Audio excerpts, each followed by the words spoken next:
Mr. Chairman, members of the Commission, I am very pleased to be here today with my colleagues from TTIC and TSC.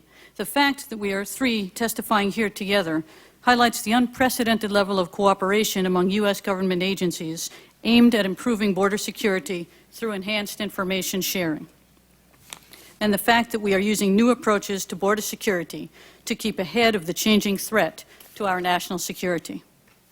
I appreciate the opportunity to discuss the critical role of the visa process in defending our nation's borders and how we have strengthened that system in the wake of the tragic events of September 11, 2001. Before I proceed further, however, I want to acknowledge the family members of the victims of September 11th. None of us can know the pain and suffering they have endured, but all Americans and people of decency everywhere will forever remember the horror and condemn the actions of those who inflicted such an outrage on our nation.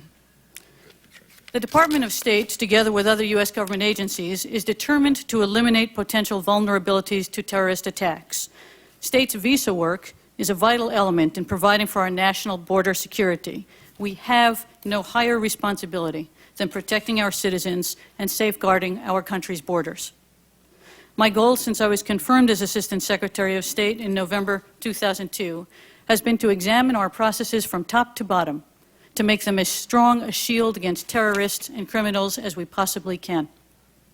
To this end, we have more than doubled the number of entries of terrorists and criminals in our Lookout database, enhanced our data sharing capabilities with other agencies of the U.S. government, revised our consular officer training, and implemented new biometric programs for foreign travelers so that we can adjudicate visas in light of these new security threats, while continuing to welcome to our shores the visitors, business people, students, researchers, and immigrants who enrich our society by their presence and who contribute to our nation's economic well-being.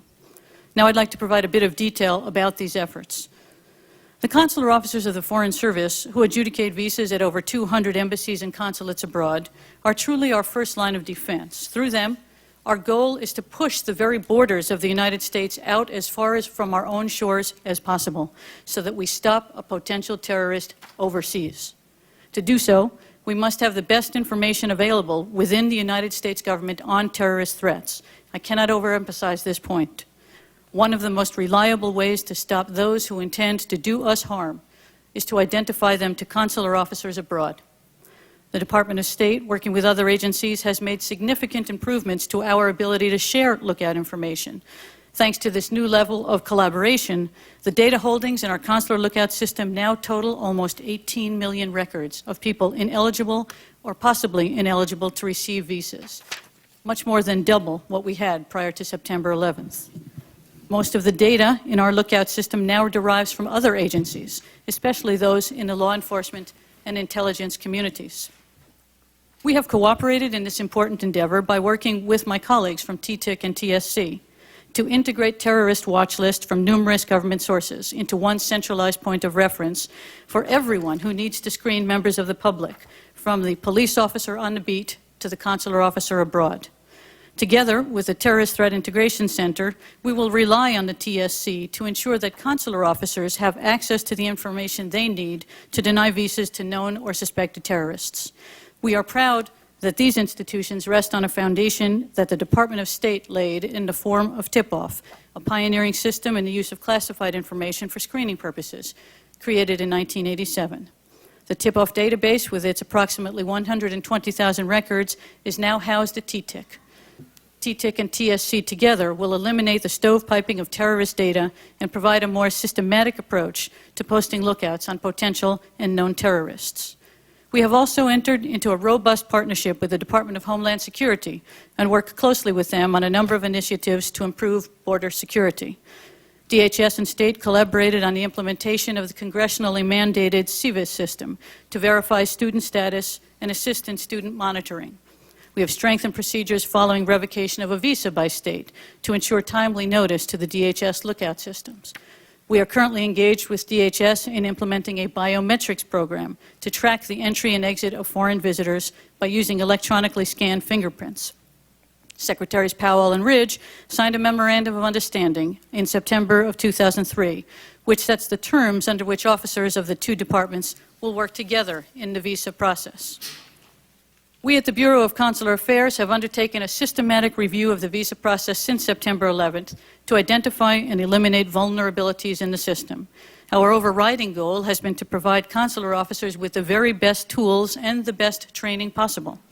We have made major changes in the consular training course by adding 4 security counterterrorism sessions since 2001, 2 of which deal specifically with counterterrorism. The third is a session provided by diplomatic security on visa fraud and malfeasance, and the 4th session teaches consular officers how to apply the terrorism provisions of the Immigration and Nationality Act. To improve interviewing and deception detection techniques, we contracted outside interviewing experts to develop training specifically designed for consular officers. Together, we developed a module on analytic interviewing, which was introduced last November. Our goal is to provide new consular officers with the best tools available as they begin their critical roles in protecting U.S. border security. The interviewing course is also being taught at the Consular Leadership Development courses, which we conduct each year around the world, and in the Advanced Consular course here in Washington to train our mid- and senior-level officers as well. After more than a decade of doing more with less, when the increasing workload outstripped our resources, we are now hiring well above attrition thanks to Secretary Powell's Diplomatic Readiness Initiative. The Department is establishing 161 new consular officer positions for FY04 and is requesting 123 more for 2005. These additional positions will give us the ground troops necessary to staff our first line of defense. We have established a new worldwide standard for visa interviewing policy to comply with a congressional mandate that we collect biometric identifiers and include such in the non-immigrant visa. We have implemented new regulations requiring that most visa applicants appear for an interview. The following month, we began deployment of a congressionally mandated biometric program at posts abroad to collect electronically scanned fingerprints of all visa applicants. These fingerprints will be matched against the Department of Homeland Security's fingerprint database known as IDENT. In fact, we are already successfully doing so in 3 posts and will continue to bring online even more posts just as quickly as we can. When visa travelers enter the United States, their identity will be verified through DHS's U.S. Visit program. We are now collecting fingerprints at 55 posts overseas. All visa adjudicating posts will be online and collecting biometrics by the congressionally mandated deadline of October 26, 2004. Just as we are committed to the most secure visa adjudication process and documentation, the same holds true for what I consider to be the world's most valuable document, the U.S. passport. We recently completed the system-wide introduction of the photo-digitized process for passports. We then moved the production of passports issued abroad to our U.S. domestic production facilities to take advantage of the significant security improvements embodied in what we call the photo-dig process. We are planning to introduce a new contactless chip passport to strengthen our ability to link the authorized bearer of a passport and its user. The Department has also proposed implementing a travel document requirement for U.S. citizens traveling to those parts of the Western Hemisphere where a passport is currently not required. And we are engaged in discussions on that matter with DHS even as I speak. We are by no means done. The systematic review is a continuing process. Looking ahead now, we are actively working on new initiatives to build on what I have just described. In 2004, we will introduce a new tamper-resistant, machine-readable immigrant visa foil to include digitized photo and fingerprints.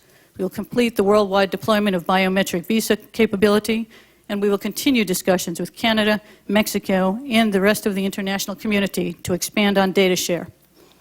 Mr. Chairman and members of the Commission, the terrorist attacks of September 11th highlighted as never before the crucial role the Department plays in U.S. border security. Our response has been energetic and committed to meeting the highest national security standards. I want to assure you, and especially the families of the victims of terrorism, that the Department of State and its Bureau of Consular Affairs are determined to spare no effort to secure our borders against terrorism, criminality, and illegal migration, and to create a visa process in which the American people can place their confidence and trust. Thank you.